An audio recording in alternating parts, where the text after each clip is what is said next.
ভোজ খেতে যাবো। মেয়ে রেডি হয়ে গিয়েছে, বোনপো রেডি হচ্ছে, ছেলেও রেডি হচ্ছে, আমি এখনো হয়নি। ভোজ খেতে যাব।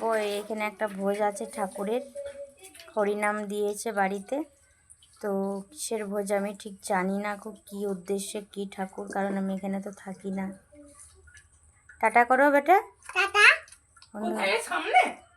হ্যালো বন্ধুরা, তো দেখো এই যে আমি রেডি হয়ে গেছি সিম্পলের মধ্যে। আর দেখো মেয়ে কান্নাকাটি করছে, লিপস্টিক নেবে বলে জোর করে লিপস্টিক দিতে হয়েছে। আমাকে দিই না, কিন্তু দিতে হয়েছে।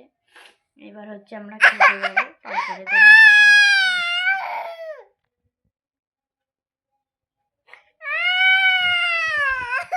দেখো। এই দেখো আমরা এই যে যাচ্ছি, এই যে বোনপো, আমরা এবারে মন্দিরের দিকে যাচ্ছি, খেতে যাচ্ছি। ভীষণ রোদ, তাকাতে পারছি না। এই দেখো প্রচণ্ড রোদ। ওই যে ছেলে আগে, এই দেখো রাস্তা, এই দেখো যাচ্ছি। দেখো হালকার মধ্যে, গ্রাম তো, এই যে হালকার মধ্যে সাজিয়েছে, এই দেখো দেখতে পাচ্ছ। আমরা যাচ্ছি, এবারে খাওয়া দাওয়া হবে, তখন আবার দেখা হবে। টাটা।